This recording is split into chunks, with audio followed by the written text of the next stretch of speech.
Hey friends, we are live with Team Yoast. Yvette and Berry have joined me today to talk about SEO. And this is going to be such a fun topic because obviously there's all sorts of angles you can take a spin on with SEO. And I'm super excited to have two of the leading industry experts from the biggest WordPress plugin in the SEO space with me today. Yvette and Berry, thank you so much for being with us. No pressure. Having us, John. Absolutely. Thanks for having us. There's no pressure at all on your shoulders right now. Perfect. So to set the house in order right now, the first thing I want to do is to make sure everybody knows that Yoast has been a super supportive sponsor for List Building School, and you are giving away some epic prizes in your virtual booth. So head over, of course, after watching this session, to List Building School /Yoast booth. It's also linked in the header. It's linked on the Yoast logo. It's linked everywhere. Tristan is already with us today. Tristan, good to see you, my friend. I know that you are tuning in from the UK most likely, but for everybody else who's here, I don't know where you're tuning in from. So let us know in the comments, and also let us know if you're watching the replay, use #replay. We are doing a very interactive session today, so we're looking forward to questions that we can answer. That's obviously the title, Get Your SEO Questions Answered. This is as true for live as it is for the replay. So if you catch the replay, still submit your questions. I'll make sure that you get the answers from Yvette and Berry. And until we get the first question in the live chat, I want to kick it off. Oh, Tristan, 31 degrees in the UK right now. Yeah, I have 30 in my office as well. So if you see me sweating, then it's not because I'm intimidated by Yvette and Berry. They are two very lovely people. And until we get the first question from the audience, I have some that are coming through via email already. And the first one is, are rich snippets still useful? Are they worth doing, or are we wasting our time with those? Yeah, I think even more so than it used to be, because they're actually improving and getting more extensive every day. I mean, we are now actually adding every release. We're actually releasing more and more schema, as we call it, schema data to our plugin. So it's more, the search engines are more able to determine what kind of relationship your content actually has, and give you more context around your content. So it's really good to actually look up and to see how much it has changed and what you actually can do with your content to optimize the rich snippets. Is that for any type of blog post? Is it for e-commerce specifically? Would you say there's one industry that's more relevant for rich snippets than others? I wouldn't say one is more relevant than the other. I would say there are steps are being made. On one hand, most of the snippets they're already out there, but they haven't been improved yet, or they are being improved, and so it's a moving target. But there's a lot of optimization for all kinds of industries. So like going from e-commerce to like local, it's becoming more and more extensive. So it's really good to keep up. And our lead SEO, Jono, actually talks about it a lot in the updates we have regularly. So it's good to follow that if you're really looking to optimize the rich snippets and the schema data.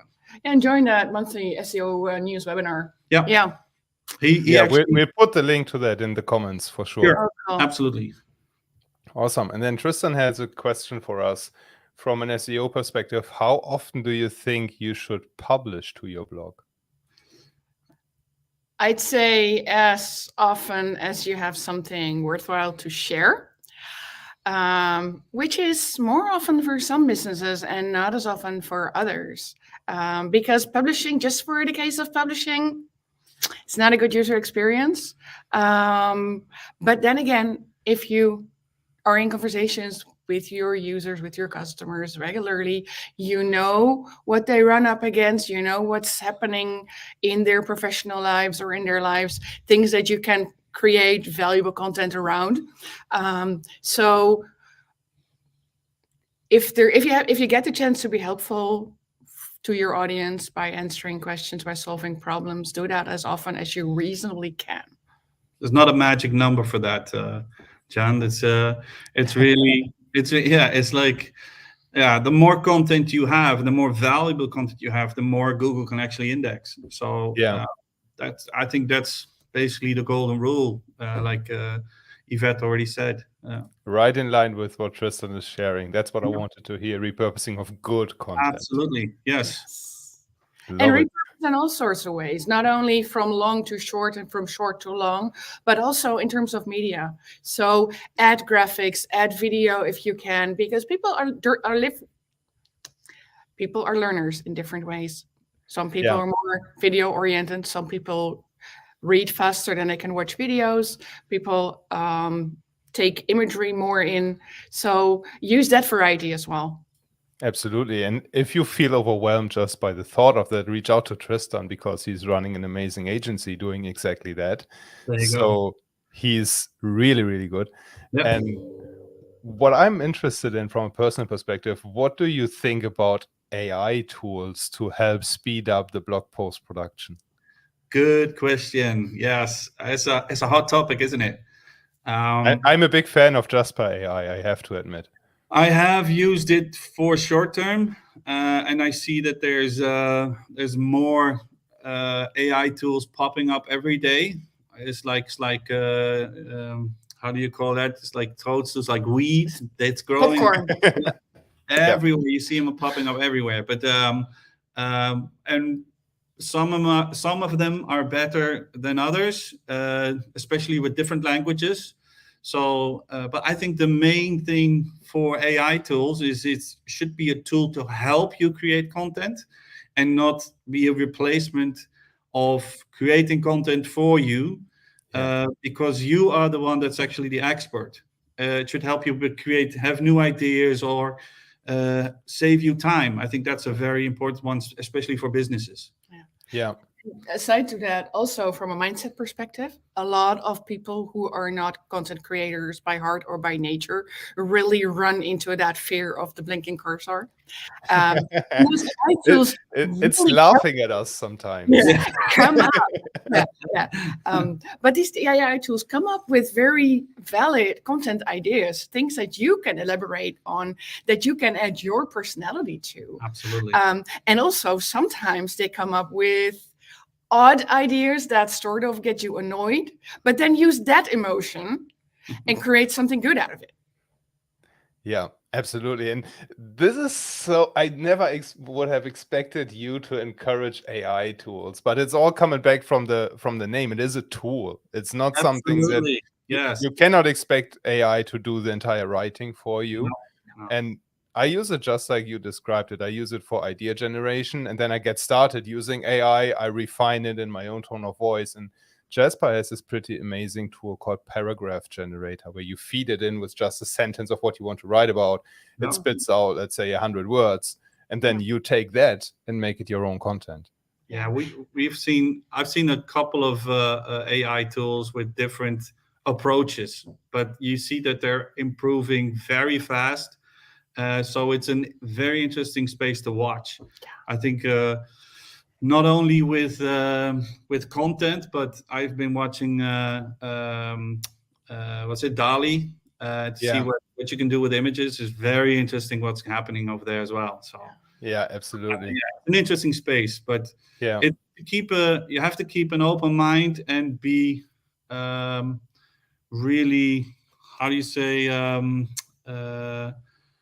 you have to look at what they create and have to adjust it to what you can use it for, not be a tool to replace whatever you're doing, like I said. Yeah, and actually Tristan's remark there is a very good one, because yes, it may tend to pull up old data, but it's up to you to use that old data and then add your opinion on it, add your value on top of that, and add value that way. And what I use it also for is not to showcase data, but to phrase or to frame a perspective on a certain topic. Right. And then I am the one who puts in the data. So for example, Jasper, I'm not trying to turn this in an advertorial, but they recently worked with John Benson, the inventor of the video sales letter. And they now have a feature where you input data about your audience, your offer, benefits, and so on. And it creates a script for a video sales letter. You just read it. Insanely powerful. Yeah. But obviously you have to fact check for yourself. Sure. Yeah. Always. I think Yes. that's always the rule, not to go blindly on one of those tools. I think that goes for any tool. Absolutely. And then here's another great question. Oh, sorry, that's a wrong one. That's my response. Here's the question from Janet. Can you please explain what an internal link is on a blog by giving an actual example? I'll pull up the Yoast blog right now. Sure. And there's many blogs with internal links. I would have expected that, yeah. No lag there. An internal link actually shows both human users and search bots what the hierarchy is and what the relation is between articles. So an internal link could point upwards in the hierarchy, showing a direction basically to an article that gives a more broad overview, for instance. But it could also link to an article that goes more in depth into one certain topic that would be too much to explain in that article and lose the focus there. But instead then links to an article that goes more into detail on a certain topic. Such as, for instance, if an article would be the 9 steps to optimize a blog post, for instance. And one step would be how to write amazing alt text. Then that first article, the 9 steps article, would be briefly about how to create an alt text, but could link to an article that's entirely focused on optimizing alt text in further depth. And then the other way around, if someone would land on an article that is on optimizing alt text purely, that could then link back up again to the broader overview of the 9 steps to optimize a blog post. So does that answer your question? That's a great answer. And I have a visual for that in a minute to support that. Here's what these links look like for the end user, Janet. So it's just a regular link. This is a page on the Yoast website, and they link to other pages on the same site. Yep. It's essentially an internal link. And let me now go to the visual, because I think that'll really bring this home. So we'll stop the screen share, and I have to pull up a different screen right now. That's the crux with having multiple monitors. This is how I'm personally keeping track of my links. It's just a simple mind map. Every item is a piece of content on my website. And just as Yvette just explained, those lines, the purple lines, are links from one side to the nested below, to the side nested below, and so on. And then every page on the same level, for example, these 4 right here, they would link in between each other because they are somewhat related. They are talking about the same content, and they all link back to this page right here. And that goes back to this page right here, and that sits on the main website.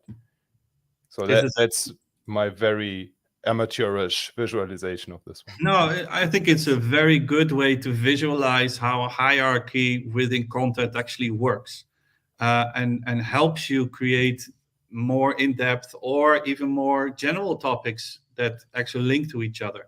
So it's a good visualization, especially when if you have 1 or 2 articles, it's very simple. But when your site grows and becomes hundreds and hundreds of pages of blogs, then it's good to still have visualized where in the hierarchy posts actually go. And that's actually something for SEO to consider. But for a user, I always approach it from a user perspective, where I always say, okay, but what's the use for user to actually see those links? Does it have value for me to click through to another content piece of page where you go in depth, or you have more context of what this is about?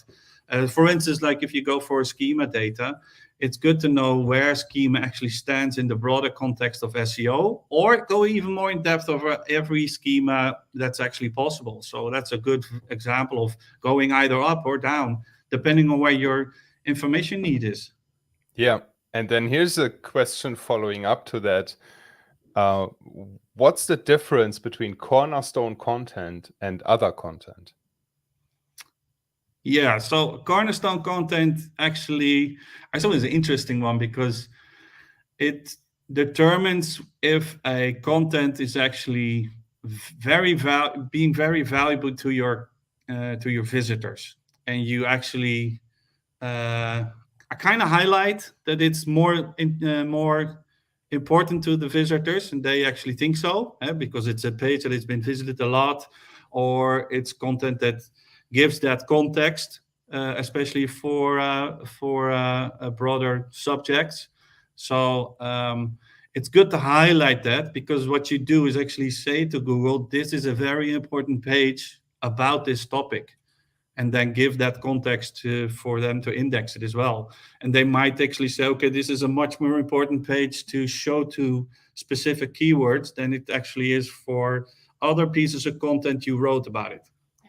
And to also place that in the context of the mind map that Jan just showed, oftentimes a Cornerstone content is more to the left of the mind map, so it has more internal links pointing towards that piece of content than away from it. Yeah. So this content marketing page on my blog, if I ever build it, right now it's work in progress, it's not published, that would be Cornerstone content. And from that, I'm linking to the most important subcategories. And does that mean, did I understand you correctly, that you can have multiple pieces of content with the same keyword that you are targeting? Or should you not do that? We typically advise against it. And I'm just looking at here for a double check. Cornerstone content often target a little bit more broader, the more general search phrases with higher traffic. And then the articles it links to usually target the long tail, the longer search phrases that ask for more detail. Absolutely. And I think especially with, I was just trying to rephrase the question, but with Cornerstone content, you actually have a broad subject, but with the long tail keywords, you can actually go into depth and make sure that you write about those topics that are actually important about what's in the content of the Cornerstone content. Sorry. Yeah, so that you don't have like a 10,000 word page on the Cornerstone content. Nobody would read that. Nobody would read it, even though that sometimes long content can be very important. But having different keywords and having the focus, I always said it, if you have more than multiple pages with the same keyword, where's your focus on those pages? You should have some focus on what is this page actually about. And if you have too many pages with the same keyword focus, then maybe you should combine them. Yeah. Otherwise, they may start competing for each other. Exactly. And you don't want that. And Annemieke, very happy that you are enjoying the session so far. If SEO is your Achilles heel, shoot your questions at us while we are still with Yvette and Berry. They make sure to go above and beyond. One thing that came up from the List Building School attendees is kind of like a checklist, following up on this creating content questions theme that we have so far. What is a checklist that we could go through? What are like 10 steps we should do on every blog post to make sure that it is optimized properly? Yeah. Okay, here we go. Number one for you. I just want to start with one thing first, because that's actually what, especially in WordPress, like the Yoast SEO plugin does. It gives you sort of a checklist and gives you the red and green balls to make sure that you actually follow those checklists. So that's actually where the tool comes in. So, and it helps you doing all those steps you actually need to do to optimize your page. And But it's free to install. Yeah. free to install on any WordPress website, and actually now we have a free version for Shopify as well. So we're actually moving nice. to different platforms. So very interesting. But to give you a list, because it's always interesting to see what kind of hierarchy do you have in your list. But I always say the first step to do is determine your focus keyword. What are you actually focusing on? What's your topic about? So it basically goes back to what I just said. Always make sure you focus on the keyword. Huge Are we going to do each other take one? We Yeah, could do that'd be that. nice. And if I look, I'm in despair, that means you pitch in, right? No problem. Number 2, content. Because that is where your visitors learn about your field of expertise. They learn what to look out for, what to focus on, but they also learn a little bit about your personality. Specifically, if your business is smaller and it's really focused on your combination of expertise and personality. So after you've done what keyword and what problem you focus on, also think about who your ideal customer is. Hopefully you have been in business for a while, you have spoken to them in person, and you know what they run up against. So use that as well to create that content that really makes your ideal customers' lives easier, that solves problems, that helps them just that step ahead, but also builds your authority and that helps them resonate with you. And that usually starts with thinking about that problem, start writing what you know, what you think is helpful. And then afterwards, usually I start structuring that and make that content more scannable. Do that by using headers, do that by using bullet points, do that by using imagery, divide the big block of text up with images in between, or divide sections up in columns. People are in a hurry. People are stressed. They want to scan, get out of it what they need, and then move on. And we have the attention span of flies with TikTok. Oh, and it's getting worse and worse. Like every hour, I'd say almost. Yeah. So after you worked on making your content more scannable, start optimizing and go back over the text and make sure that you sprinkle in the keyword that you focus on and synonyms so that it doesn't get repeat the same question, the same search term gets boring and annoying. And then make sure that you add those search phrases into things like subheaders, into the descriptions for your imagery, all that sort of yummy stuff, so that also Google knows what your copy is all about. Over to number 3. I mean, this is exactly what the tool actually does. It's just help you structure, helps you create it, but it's where it starts, content. And as soon as you've written your content, make sure you get a really good SEO title. I mean, the title itself, it should be engaging. It should be concise of what your topic is about. It should very well maintain the focus keywords. And then if you've done that, always, if you've posted your content, always check how it's visible within Google. Even though we have rules, Google always changes it all the time. So make sure that the title is actually presented the right way in Google. Like I said, we help you with it, but you always have to check afterwards. But it's the very first thing you see if you use a keyword in Google. The title is actually the first thing of the post that actually shows up, and that makes you actually click on the article. Yeah, and we actually had a really good question coming up from Annemieke to that focus keyword content topic. So I would love to interrupt this 10 points right now to fit that in. Otherwise, we're here for another 3 hours probably. Annemieke said it's quite challenging to find the right keyword because everything she writes about is about this topic of online accessibility. And what I could see being a challenge with what you just outlined. You said use the words that your audience and customers use to describe their challenges, so that your content resonates with them, that you show up for the phrases they enter into Google and all that stuff. If you have online accessibility and you want to sell, let's say, website audits to government organizations who need to be accessible by law, they don't think about that. No. How would you go about that? It's basically the same thing as you just did with the page structure. I mean, you have to structure your keywords in the same way. If online accessibility is the main keyword, you can think of all kinds of keywords that are related to it, or more long tail, just sometimes even synonyms or other words that actually have an extended description of what your website is actually about, or your service is about.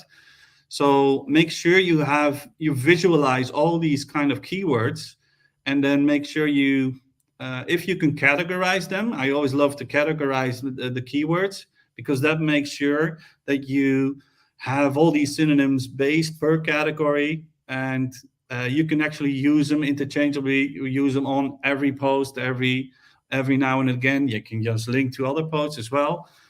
But that every post is not the same, so shouldn't be your keyword. So every post is not always about the same thing. Yes, the top keyword is online accessibility, but there's a deeper meaning, or it's just a general topic, but there's always something you can add to that keyword that makes it more specific. So could you do keywords like, is your restaurant website accessible? Or should your restaurant website be accessible? Or talk about legislation and rules and laws that you have to comply with as a government administration office, something like that.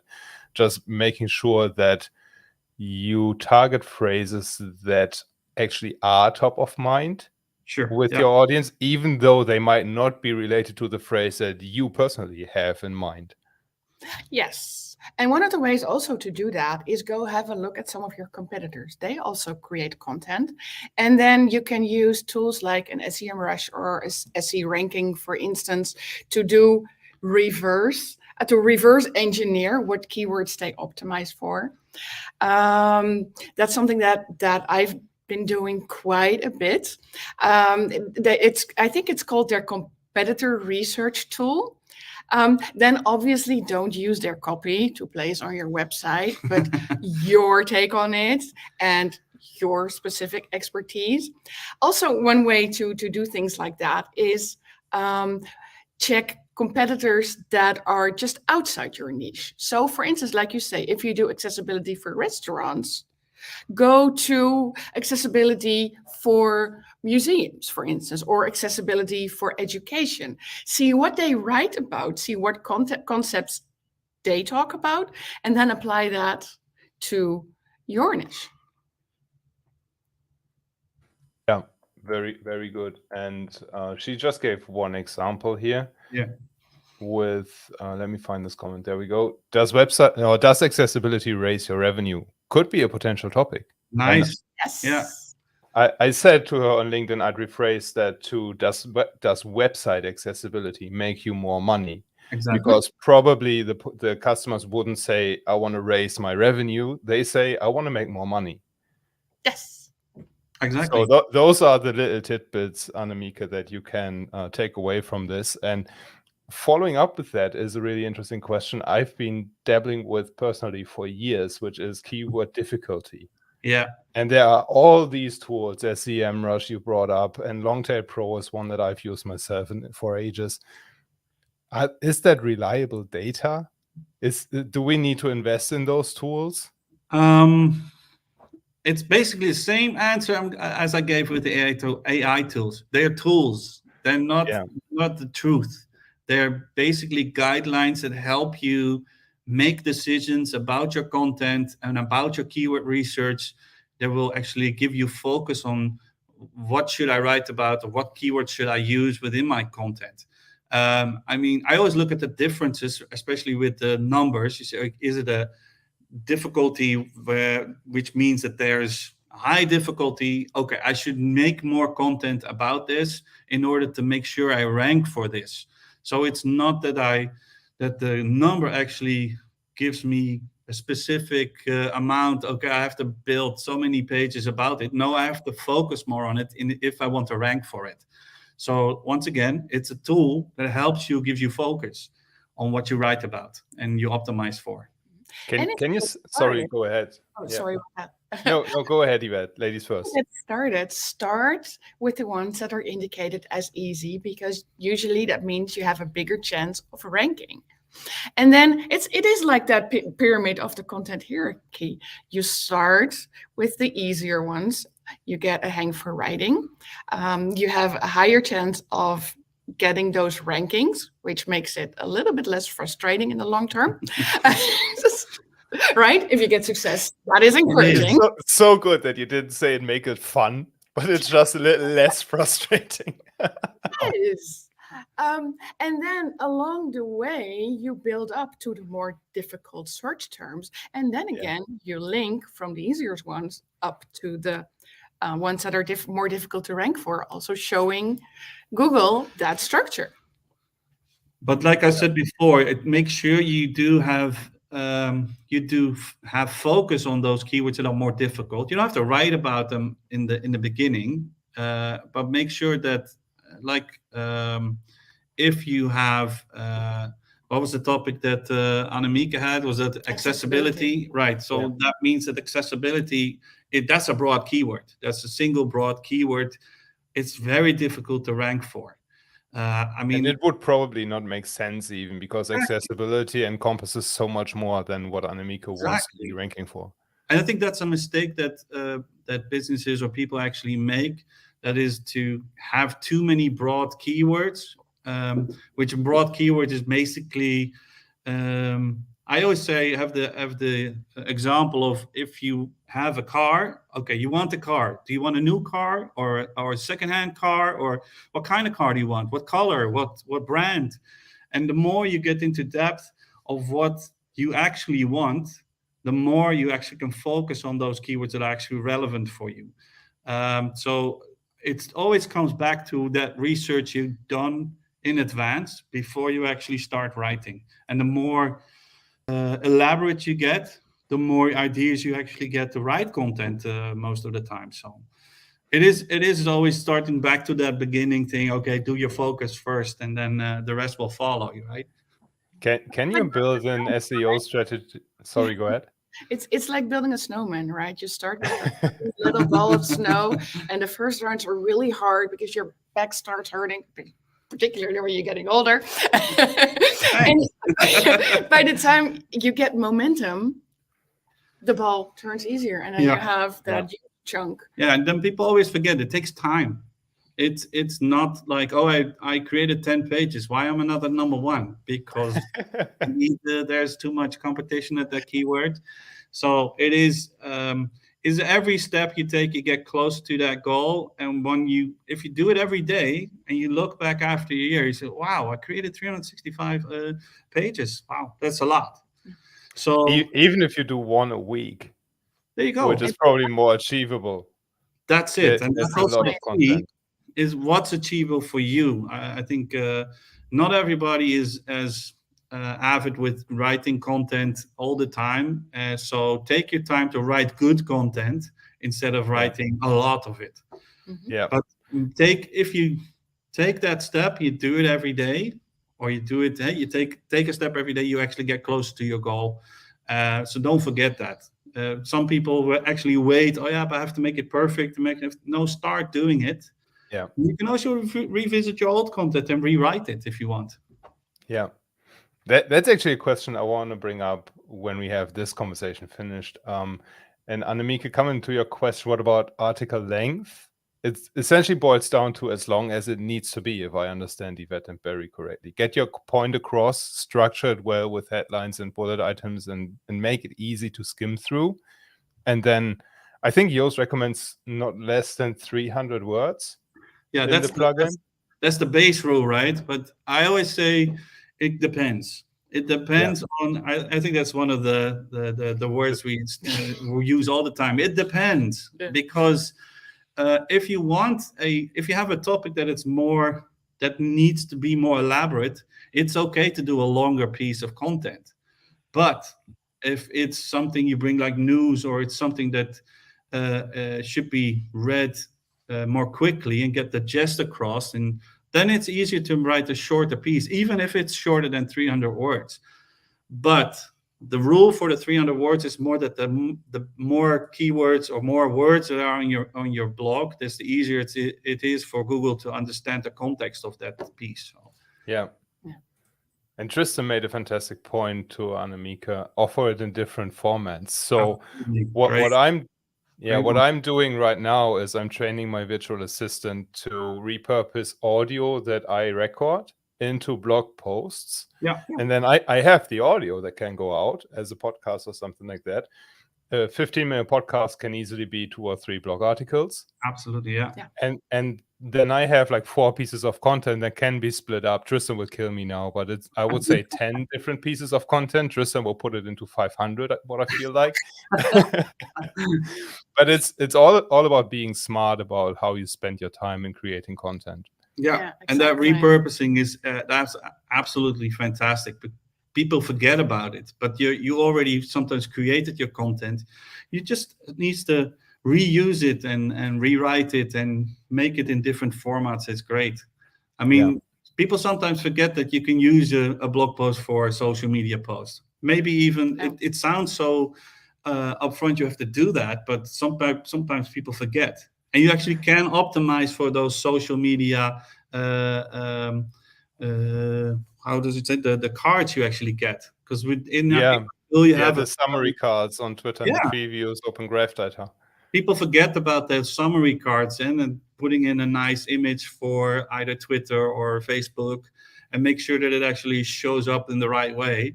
That's actually a really good. One of the points we actually pointed out for the list is actually make sure you have those. Yeah, let's go back to that. I think we were at point number 4. Yeah, where were we? So point number 4. You want to get it?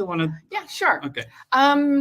Point number 4 is your meta description. So that is if you have a list of search results based on a search term, you have the title in blue with the link, and then right under that is the description.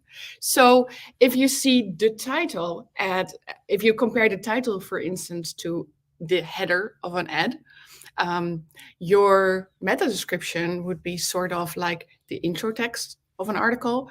It's where you pull that reader that has expressed interest in what you're publishing that step further to read on what an article, what a piece of content is actually about. So use that wisely. You have your visitor already from the title to the description. They have your interest. Make it actionable. So really invite them to take that next step and click on the blue title. Does that help? Anything I'm forgetting, or you would like to add? No, I just say it's like an advertisement, but it's like the thing you must not mention, advertising, when they talk about SEO. But it is a bit of like, okay, what is this page or blog about? And it gives you the first incentive to actually click on it. And we don't want to be clickbaity. You want to make sure that what you see is actually what you get. So make sure that you speak to the question you're trying to answer, because people are looking for something in Google, so they want answers. Sometimes it's actually good to rephrase the question as a title, because the title, if that's actually what you're looking for, then if that's the question I'm looking for, then probably the answer is there as well. And speaking about clickbait, when people ask me about that, shouldn't it be more clickbaity? I tend to say, well, with clickbait, it's overpromise and underdeliver. Exactly. And you should be the other way around. You should be underpromising just a little while still being actionable, invitational, but then over deliver. Yeah. Yeah. And this is such an elaborate conversation we could have just on how to write a title and how to write a description. There's so much copywriting. How much repurposing content that would give. Yeah. Yeah. But the reason why I said it's like advertising, I used to do advertising, Google Ads, And very, very far in the past, you only had like, what was it, 25 characters for a title, and what was Yeah, it, 35 I characters, remember that. 2 rules, Yeah. 2 rows. So you had very little space to actually get your message across. That was actually a very good way to learn how to get that message so as concise as possible across to what you're trying to say to people, and to actually click on that advertising, of course. But if you use that for a title and a description, the actual usage is the same. You want people to know what they're looking for. You have the answer to, and that makes them click to your post. Yeah. So I still think that's a useful way of looking at things. Yeah, I use Twitter for the same purpose, even though it has now 280 characters. Yeah. It's essentially a mini blog post that you're Yeah, writing. It So you is. have to structure it well. Not even talking about the threads, because there's a Right. lot. Yeah. You're And starting if to people, post on Twitter. and if people who are watching want to learn more about this, get 7-figure marketing copy from Sean Fossler. I put the link in the comments when this is over. I think it's $97 a month. It's by far, I mean, you can see it's extensive. It's like 300 pages or something. Right. It's Yeah. by far the best copywriting book I've personally read so far. But it always comes back to, it's the content first, and then how are you going to sell your content to the people who are looking for it? So yeah. It's all about messaging. Oh, there you go. I'm sorry. We're still No here. worries. Awesome. So where are we at the list? I think we're at 5, and for 5. you. Yeah, 5 was actually the social media optimization. So we do have in the Yoast plugin, we do have a section where you can optimize for the social media cards. So you can set an image, you can set the title and description separate for your social media output. So if you link towards a specific page or post, then it actually shows up the right way. I actually had it one today for a company I won't name, but I actually copied the link into our system, and it showed up with home and then the name of the company. I said, okay, but that's not the title and description that was actually in the post, in the page. So I actually looked it up. So they used the social cards wrong. So it is actually used more than you actually think. And so make sure you actually optimize for those social media cards as well. Yeah. Using the same strategies basically as for the same snippets thing. for Google. And sometimes, Invitational, clear messaging.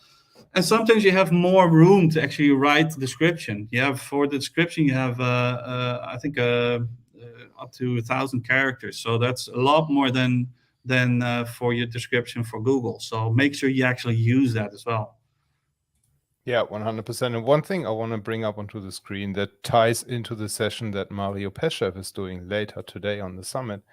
This is the LinkedIn from Amanda Natividad, VP of Marketing at SparkToro. And she has a Twitter thread that she put into 14 slides on LinkedIn. Just screenshots of the tweets, link into slides. Smart. Brilliant way.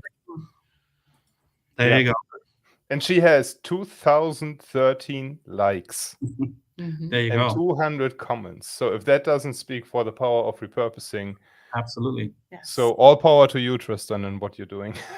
You're doing something right. Yeah, that's exciting. And I think many people underestimate the power of that, because what we just spoken about with the social cards and the description and the headline, those are content pieces in themselves that we could repurpose if we want to spin that up. So it's really, being clever with your marketing. That's it. Yeah. So next one, right? Yeah. Yep. Number Let's do it. 6, images. Because not only do images break up your content and give the tired eyes of your user a well-deserved break, you can also optimize them for search terms. And one of the easy ways to do that is use that search term in the file name, because that's one of the first clues, one of the very easy and helpful clues to search engines like Google to find out what an image is about. Then you have the alt text, which is officially used by screen readers to show people who are either visually impaired to envision what's in a picture.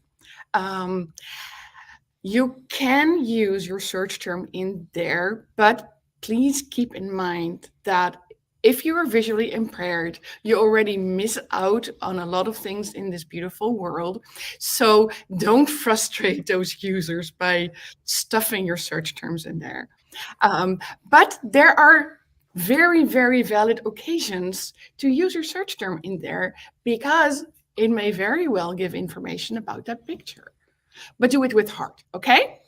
Then you have more features to optimize images, like for instance, a description. And in the image description, you have a bit more freedom and flexibility. And one of the tips that, while we discussed, Barry had a very good one, is you can actually go more into depth between about the relation between the image and the content that you're writing. So use that with flair.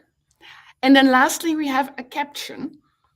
And that caption is actually a tool that is sort of underutilized in digital content marketing. Because, for instance, if you read a newspaper, you see a caption usually under a lot of images. And they not only describe what's in the image, but they also sometimes have a quote that is very thought-provoking. And we hardly ever see that in digital content marketing. So imagine what you can do using captions. Not to mention the fact that also captions is one of the things that people look at while they're scanning a page to find out what it's about and if it's what they're looking for. Can you overdo images? When I think about like Neil Patel, Brian Dean, people like those, they have every other line is an image, what it feels like. So does that frustrate you? Yes. Then you can overdo it. So the answers are sometimes so simple. This is a typical of it depends. If it's frustrating, why do it, right? I mean, it's always a trade-off. On one hand, it might actually work for search engines, but it's not a good user experience. So why should you actually do it? I always keep as a rule that if it's good for your users, it's probably good for Google. And Google gets smarter all the time. And if it sees that the user experience is bad, then eventually it will come back to haunt you. So if you think that's a good way to do it, go ahead, be my guest. But I think you should always keep your users in mind. And in high regard. Absolutely. Yeah. Yeah. And Tristan brought up a great point. It's like those news sites that break up the article with so many ads that you can't read the article anymore. They prioritize money over users. Or you actually start reading, and then there's another ad popping up, and the content shifts. And that's especially what they're looking at right now. Is that something that frustrates? Is the buildup of a site? Is it progressive like that, or is it instant and can you start reading? That's part of the Web Core Vitals issue, and that's something that's very highly regarded by Google right now. So if it frustrates you, very good point. Yeah. Yes. So make sure you know that your content is not built up in all these sections and ads and stuff. I know we have to make money and have to have revenue, but you can also, like the ads, you can overdo it. So you cannot frustrate a customer into buying from you. No. That's a snippet right there. To a quote, image, something. Yeah. So that brings us to number 7. Number Over 7. To you, Barry. Yeah. So we talked about it in the first question. It was the schema. So Rich Snippets, schema. Because there are now so many options for schema, it's sometimes important to make sure that the schema settings are set for the right schema. I won't go into it right now because I think it's a interesting topic I need to dive into myself a little bit more. I've had some discussions with our main SEO lead, Jono, about this. There's so much. I mean, we're adding new schema every week. Almost every release we have, it's bi-weekly, there's new schema coming. So you need to add. Whoa. Yeah, it's a lot, and there's a lot more coming. So we have a tab in the Yoast plugin which says the schema. Make sure you check that out and see which options you actually have, and it's a lot. And you think about how you use those schema data to actually optimize your blog post. I think yeah. Sorry to cut you off. Is No, that no. because Google tries to keep people more on the google.com search results page? Like with those answers, they try to show. Do they try to understand websites better that way? On one hand, it's the context of your content, to make the relationship between your content and other pieces of content, and to get more information and data about the interchangeability and the connection between all these content. And that's actually a benefit for yourself, because if you write a lot about different subjects, then there can be a connection with something that might not at first be you think of that it's related to. So and having Google take over like your content and make it more, because now you see all these graphs and all these information that Google already gives the answer. I mean, Google said it like 10 years ago. We want to go from a search engine to an answering machine, right? Or answering machine, answering. What's the word? Answering machine. Yeah, it's basically what they want to do. And you see it with voice search. I mean, that's actually where it comes in handy. They actually give you the answer. You're not looking to actually click to a next website, but you want the answer right there. So it's always based on that. I always look at that. Google's always looking ways to improve that part of Google, and to make the relationships between different specific content more contextual. That's it. It adds context to your content. Yeah. And I think it boils down to what I see us coming back to over and over again is user friendliness. So all the questions the audience and I throw at you come back with, is this helpful for the user? And it sounds like we are overcomplicating SEO so much. I mean, of course, there are hard facts, like have only one H1 tag, use headings, use bullet points, make it easy to read, blah, blah, blah, have a fast loading website and so on. But in the end, they also just serve the purpose of informing the user properly. I think that's a specific SEO expert thing, right? We make even people actually who are starting think of it as a very complicated thing, but it's not. It is putting your customer or your reader central to what you're actually doing. I mean, that should be part of your strategy of your business anyway. So why not for your content, right? So overcomplicating, yes, there are rules, and yes, you need to do certain things. And if you do those things in a structured way and keep doing it over and over, that makes you actually succeed in the end to your goal. Yeah. But it is always a moving target. I mean, Google is not saying these are the rules and they're going to be the same in 10 years. Look at what happened over the last 10 years or 20 years with Google. I mean, if you put them side to side, you can see how immense the difference actually is.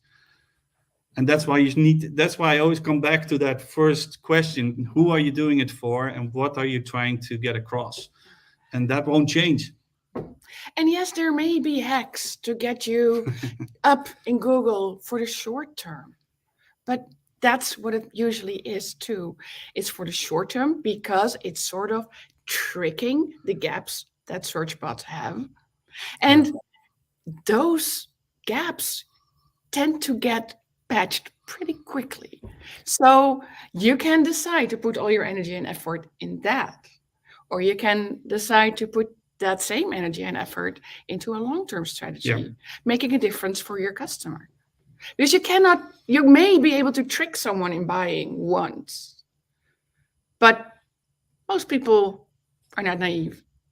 Right. That will only happen once, right? Yeah, that's a great point. And I'm just looking at the watch, and we have 5 minutes left from our 1 hour session. So time is flying. Oh my, yes. What I would love to do is skip from those 10 points, because we are at 7 or 8 right now. We've covered a lot of ground in there. Yeah. And I have 2 questions that I would love to bring up.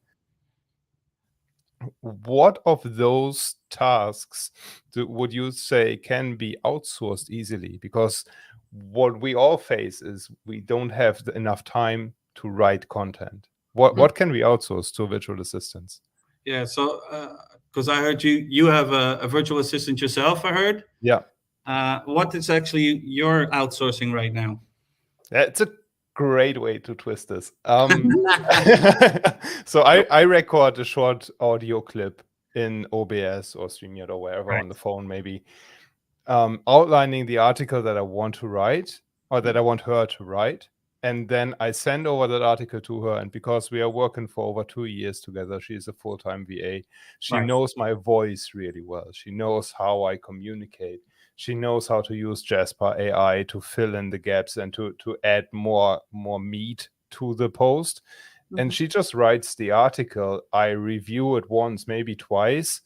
I go through it, put in internal links, put in external links, create the Canva graphic for the summary cards and all that stuff, and then it goes out. Yeah, it kind of completely answers the question I was trying to answer for you. Is because I've been working with a lot of VAs, and actually been working with a company that actually schools VAs for like web assistants. I always say that it really depends on the skill set of your VA, because VAs, I've learned that VAs can be very skillful, more than you actually think. So, and one of the things is you build, along the way, you build a trust with your VA, and you actually find out what she can do. And she also learns your tone of voice, your needs, and basically she provides you in whatever you want. And that makes it it's a question you can't answer up front, but you have to figure out as along you go. So, but you can do a lot. I mean, I've seen VAs to build complete CRM applications for you and do anything you would like, you know. So, I mean, it's really amazing. Yeah, I think what's most important is that you have a process, and you think about the outcome first. And then you build the process. You can't just go to a VA and say, I want to write an article about content marketing. Go. No. What's the point?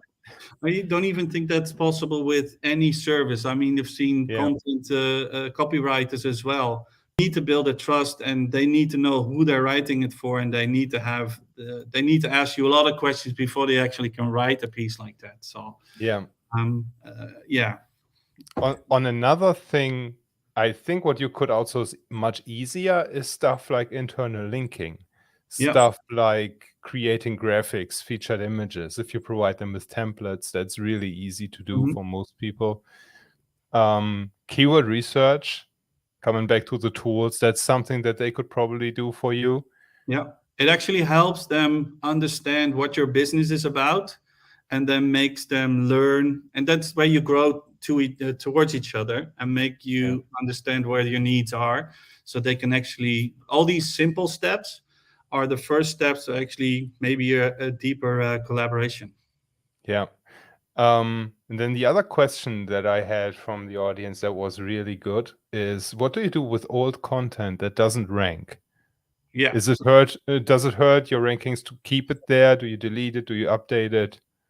I always think that first you have to analyze what's that content about, and does it still have value? Do actually people visit that page? Yes or no? If it has value, maybe you should revamp it or maybe rewrite it, add content to it so it actually does something. If especially when there's a lot of visitors on it, maybe that's one of the first things I should think of. If it doesn't, you really think, okay, this is no longer content I would like to have on my website. And that can sometimes happen, especially when you have huge websites. But it's scary to throw out all this content. Make sure you take out the valuable parts of it, either add it to another piece of content which you do think is valuable. And if you delete those pages, always make sure you redirect them. That's the because that makes sure that even if there's no visitors, Google might find it valuable, and then the value of that page, or at least a little bit of it, is actually transferred to the page you're actually redirecting to. And to add to that, there's a few more things you can do. You can have a look at where you're currently ranking, because you may not get any visitors because you're on page 2, or you may not get any visitors because you're on page 75. Yep. And that's quite a difference. So if you're on page 2, I definitely not throw it out, No. But build upon it. And in that case, probably also add some multimedia to it. Because that tends to give you a little bit of a boost. Make sure that it is optimized for the search phrases. And have a look what your competitors do there. What do they do differently? What is your opinion about that? And that will help you also beef up your content. That's very, very powerful. I would have never thought about the distinction between how close you are to page 1. That's the decisive factor in the end, isn't it? Yeah, because that determines how much effort you still have to put into it. And if you're nearly there, why quit when you're nearly at the finish, right? So exactly. Yeah. I mean, it's not like you're at position 2. Let's go home. No, you're almost. You should actually. But that's why the research of what that page actually does for you, as in visitors, as in ranking, as in keyword values, in content value, and then decide what you want to do with it. And it comes back to that first thing again. Is it valuable for your visitors? Yes or no? And then make sure what you do with it is actually still valuable for your visitors. Yeah, great point. And friends who are watching live right now, if you have any questions that's burning on your fingernails, shoot them at us, because we have to shut down this conversation in a few minutes. We are already over time. And we've covered so much ground that I'm probably going to get like 10 blog articles out of this. At least 10. Come on. Yeah, Tristan put me on the spot in the comments earlier. He said 30 minutes of audio is a month worth of content. Yeah. So let's challenge Tristan here. What do you think you can do with this hour? Oh, that's a nice one. Tristan, you'll get the full recording if you want to. Challenge accepted. I love it. Yeah, so for everybody who's watching, shoot your questions at us. And also, now is the time to go to the booth that Yoast has at List Building School, because there is a spinning wheel. And I won't spill beans, but you get some free, not lifetime, but 1-year plugin licenses that are super helpful for SEO. You get free access to the Academy, which is insanely powerful if you want to learn more about SEO. So Annemieke, that's definitely something you want to look into, I would say. So the link is listbuilding.school/Yoast booth. I'll put it in the comments on LinkedIn, YouTube, and Facebook, where we are all live. I think we're good. Annemieke says, so much inspiration. Thank you all so much. Great session. Janet says, thanks so much for all your help. I appreciate you, Berry and Yvette. It has been super fun to host you, and thank you so much to Yoast for supporting List Building School. It's a pleasure to work with you. Thank you for having us. Such a pleasure. And thanks everyone for joining and for the good questions, because it was really, it was a good one. Absolutely. Those social introvert. I love the name. Right? Yeah. I love that. Yeah, absolutely. Challenges. Brilliant. Yeah. So. Yeah. So Tristan, ping me if you want to take this on. And If there are any questions for the replays, I'll of course forward them to you both so that we can get people the answers that they need to. We'll close this right now. Thank you so much for watching, everybody. It was a great day, and head over to listbuilding.school/Yoast booth so that you can win your amazing prizes and check out the other sessions. Cheers.